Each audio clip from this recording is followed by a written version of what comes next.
sa bus station at kakain na tayo ng KFC. O-orderin muna natin siya bago natin siya imukbang. Yan, andito na tayo. Walang masyadong tao. Dito ako bumibili ng paborito kong kape. Ayan, malapit na tayo. So, ito yung mga paintings.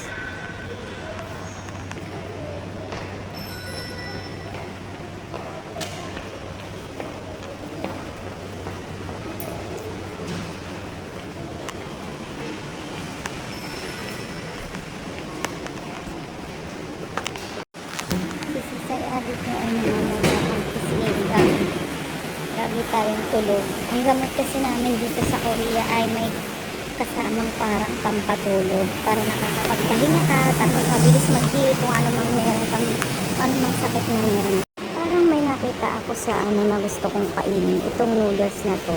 Kaya lang pag pork hindi siya, parang may gusto akong bilhin dito sa Hansop na to kasi ayan ang sasarap ng kanyang menu kung nakikita nyo.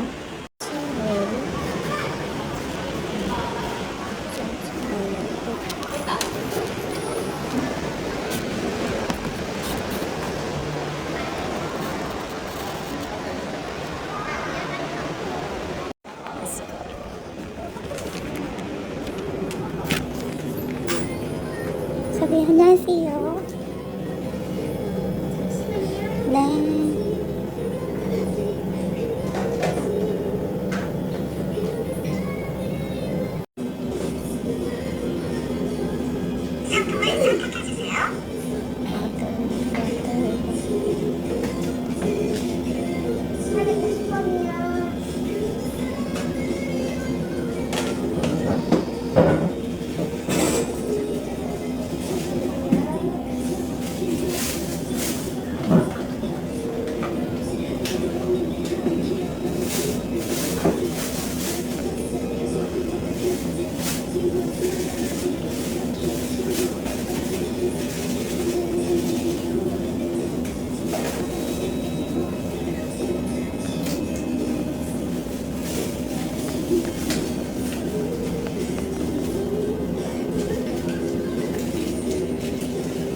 Super yung magde pop apple cookie bibimbap. Hindi mo bukol eh.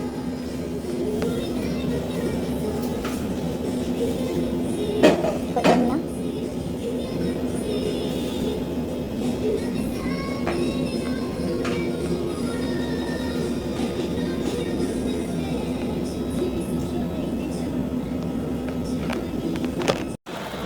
ayan, nakakatuwa kasi saglit lang. Ayan, malapit na kami sa katotohanan. KFC, hello, annyeong. Ayan, magmumukbang na naman si Sisay Adik niyo.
현대 7시 9 관사님 주문하신 메뉴가 준비되었습니다.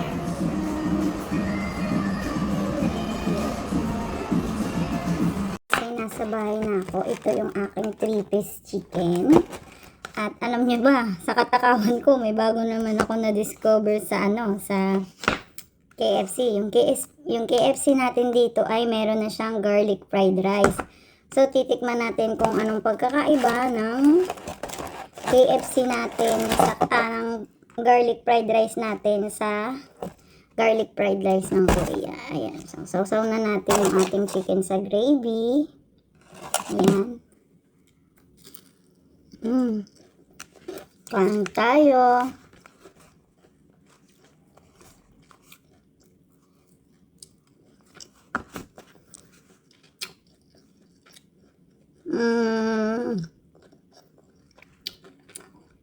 Okay lang siya. Pero mas masarap pa rin yung traditional na garlic fried rice natin kasi parang ang ginamit nila dito ay powder na garlic. Maiba tayo. Naikikwento ko sa inyo. Nung maliliit pa kami, meron akong dalawa sa kaibigan kong paborito ko. Si Maring Aileen at saka si Maring Jenny. May kwento ko lang yung kabutihan nila sa akin. Nung mga bata pa kami, dahil kami ay kapos sa pudang pagkain, tinutulungan nila ako lagi. Naalala ko pa nung sumasayaw kami kasi mga SK dancer kami nung mga maliliit pa kami. Mga barabarangay. Tuwing lalabas kami or matatapos yung practice namin, si Maring Aileen ay magyayaya sa labas ng bahay nila. Lagi kaming namamahaw. Alam niyo ba yung bahaw kasi ay yung parang kaning malamig yon sa atin. So, lagi kaming magkasama. Inaakit niya ako, "Uy, Maring Gladys, tara, kain tayo sa amin." Yaya niya ako. Kaming dalawa nun, dun kami sa may papag nila dati, may katres sila na parang kawayan. Dun kami lagi nakain. Nakakamay kaming dalawa. Tapos, naalala ko yung kapatid niya, si Amy. Si Amy yung kontrabida sa aming dalawa ni Naalala ko lang naman, nabanggit ko sa amin ni Maring Aileen. Sabihin ni Amy, "Ate, pinapakain mo na naman yan. Isusumbong kita kay nanay. Bukas wala na naman tayong kanin. Pinakain mo na dyan." Yun yung parang, yung kaibigan ko na yun, hindi ko yun nakalimutan.